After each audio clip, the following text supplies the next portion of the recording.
3 squad cars tore up my dirt road at 7 a.m., lights flashing like it was a felony raid.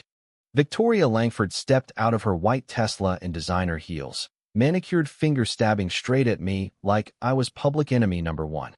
"Officer, arrest this man. He's illegally occupying HOA property." I just sat there in my grandfather's rocking chair, steam curling from my coffee, pine needles crunching under police boots, wondering how long it would take for her perfect smile to crack when she learned the truth. Because every acre her million-dollar mansion sat on technically belonged to me. My name's Ethan Brooks, and until 2 years ago, I was just another Colorado engineer who'd spent 20 years in Denver building bridges nobody appreciated. When my dad passed, I inherited the old family homestead, a solid log cabin my great-grandfather hammered together in 1892 on land the government granted him for helping survey the territory. 40 acres of prime mountain meadow right in the middle of what developers later called Evergreen Ridge Estates. While I was away, some slick California money rolled in, bulldozed the valley, and slapped up 200 beige McMansions with mandatory two-tone shutters and zero tolerance for anything that didn't scream luxury lifestyle. Victoria Langford, mid-40s, former corporate VP from Seattle, bought the biggest house on the hill, got herself elected HOA president faster than you can say homeowner dues, and immediately decided the neighborhood's biggest eyesore was my perfectly legal, century-old cabin. She treated that title like she was running the United Nations of lawn care. First contact came on a crisp Tuesday morning. I was splitting firewood when those heels clicked across my porch like a countdown to war. "Mr. Brooks?" Her voice dripped honey and condescension. "I'm Victoria Langford, president of the Evergreen Ridge Homeowners Association. We need to discuss your compliance issues." She held out a certified letter like it was a court summons. $25,000 in mandatory improvements, approved paint, only 3 shades of beige allowed, professional landscaping, no visible tools, and my truck had to be parked inside an approved garage that didn't exist. 30 days or face $500 daily fines. I wiped sweat off my forehead with my flannel sleeve. "Ma'am, I appreciate the visit, but I'm not part of your HOA. This property predates your development by over 100 years." Her laugh could have flash-frozen the creek behind my cabin. "Oh, sweetie, that old paperwork is adorable, but in today's legal environment, it's irrelevant. The covenants run with the land. You'll comply, or we'll make sure you do." She clicked away, hips swinging like she'd already won. That night I sat on the porch with my mutt ranger, a 100-pound rescue who'd adopted me the day I moved back. The valley lights twinkled below like a sea of beige conformity. I sipped my coffee and smiled for the first time in weeks. Because while Victoria was busy polishing her HOA throne, I'd spent the last month at the county clerk's office digging through yellow deeds nobody had touched since the 1920s. And what I found, well, let's just say Princess Victoria was about to learn that some castles are built on someone else's foundation. 3 days later, the code enforcement convoy rolled up. 3 trucks, clipboards, and official attitudes. Victoria watched from her Tesla like a queen on her throne, designer sunglasses hiding the smirk. The lead inspector looked embarrassed. "Mr. Brooks, multiple complaints about possible violations. Mind if we look around?" I invited them in for coffee and homemade jerky. While they poked at my 1962 septic system and hand-hewn beams, I laid out the grandfathered use documents I'd copied. The senior inspector's eyebrows climbed higher with every page. This structure was legally established before any of the modern codes existed. Your cabin is non-conforming use, protected. Honestly, it's in better shape than half the new builds. Through the window, I watched Victoria's jaw tighten, so hard I half expected her veneers to pop. But she wasn't done. Oh no. That afternoon, her Tesla blocked my driveway sideways like a white plastic barricade. She rolled down the window with that frozen smile. "Just checking boundaries, darling. According to our new survey, this access road is HOA common space. My driveway had been worn smooth by 3 generations of Brooks trucks since 1923. Ma'am, that's a legal right-of-way established for a century. You can't just redraw lines.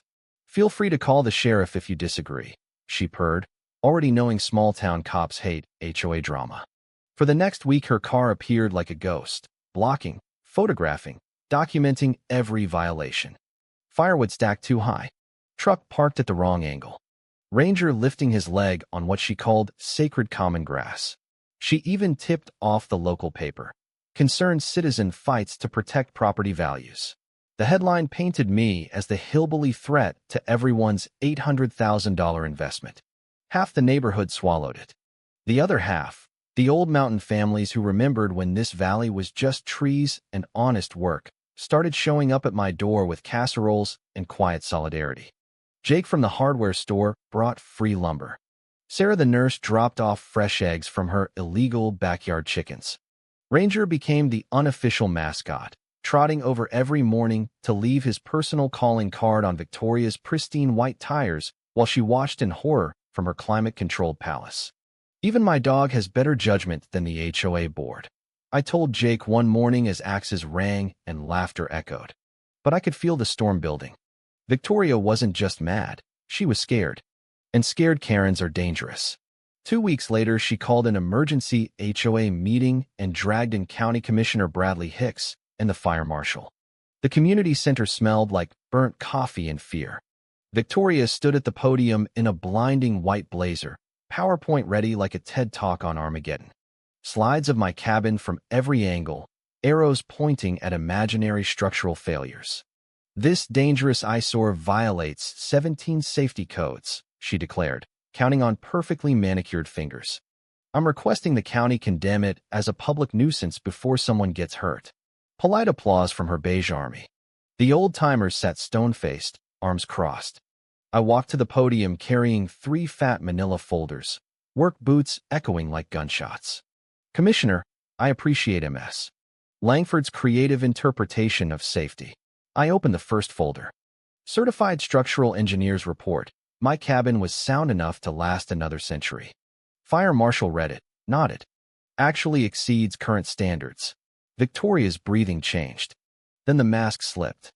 This isn't about safety anymore, she snapped. It's about preserving the character of our investment. That cabin is an eyesore. Mr. Brooks needs to upgrade to our standards or sell to someone who will. The room murmured.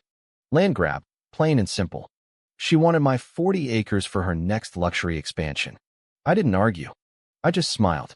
Because the night before I'd sat with old surveyor Ephraim Jacobs, and what he showed me made Victoria's entire empire look like a house of cards built on my family's buried legal gold mine.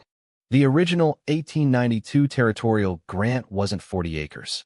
It was the entire valley, 12,000 acres, granted to my great-grandfather for his surveying work. Every time the family sold parcels over the decades, they kept the subsurface rights, water, minerals, everything under the surface.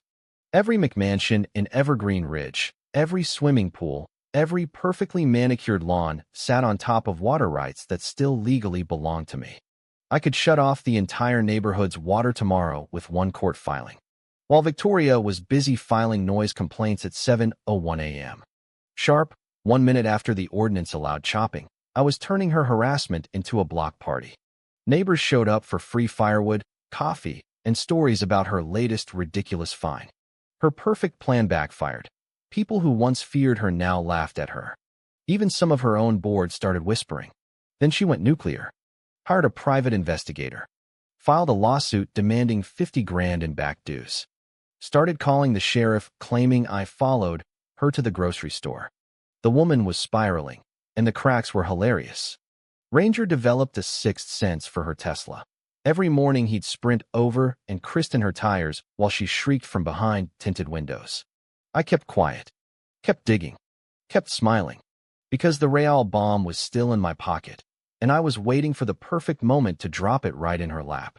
The final showdown happened at the biggest community meeting Evergreen Ridge had ever seen. Cameras rolling, local news vans parked outside, tension thick enough to cut with a chainsaw.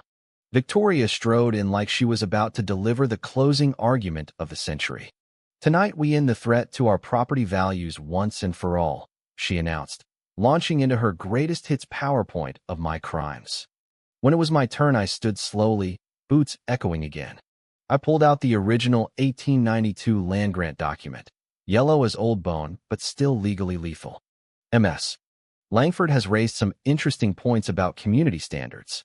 But before we vote on condemnation, Everyone should know who actually owns the land under their feet. Gasps rippled as I explained. Every deed in the development carried those retained subsurface clauses. Her million-dollar mansion, the golf course, the clubhouse, they were all sitting on water rights I controlled. The room exploded. Victoria shot up like she'd been electrocuted. That's impossible. I researched every. You researched surface law, ma'am, I said quietly. You missed what's underneath. But I didn't stop there. I wasn't interested in revenge. I laid out the plan my team and I had spent weeks building. The Evergreen Ridge Community Land Trust. Residents would keep their houses, but the land beneath would be held in common trust. Democratic votes instead of one Karen's dictatorship. Water rights would fund conservation, trails, and lower dues. 8,000 acres protected forever. Housing costs dropping 25 to 40%. No more absurd fines for grass length or truck color. The applause started with the old families and spread like wildfire. Even some of Victoria's supporters joined in when they realized they'd be free of her reign. That's when 2 FBI agents stepped forward.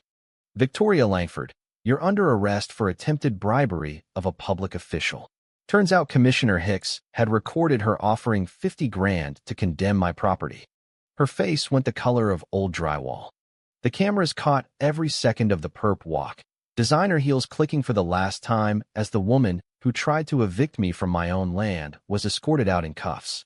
30 days later, the valley threw the biggest barbecue in history. 91% voted yes on the land trust. Property values didn't crash. They stabilized while families actually saved money. Kids played outside without fear of fines. Sarah's chickens became neighborhood celebrities. Ranger got all the bacon scraps he could eat. Victoria's mansion sold at a loss to a young teacher who immediately planted sunflowers in the front yard. Exactly what Victoria had banned. She lost her law license, got 2 years probation, and 500 hours of community service teaching ethical neighbor relations at the local library. Last I heard, she moved to a condo in Denver where the HOA is even stricter. So here's the question that keeps me up at night, and maybe you too. When the rules are written by people who care more about perfect lawns than perfect neighbors, who's really the criminal? The guy quietly living on land his family owned for 130 years, or the woman who weaponized community standards until the community rose up and took it back? Drop your worst HOA nightmare below. Tell me I'm wrong, or tell me I'm right. Either way, welcome to the Real Homeowners Association, the one that finally works for the homeowners.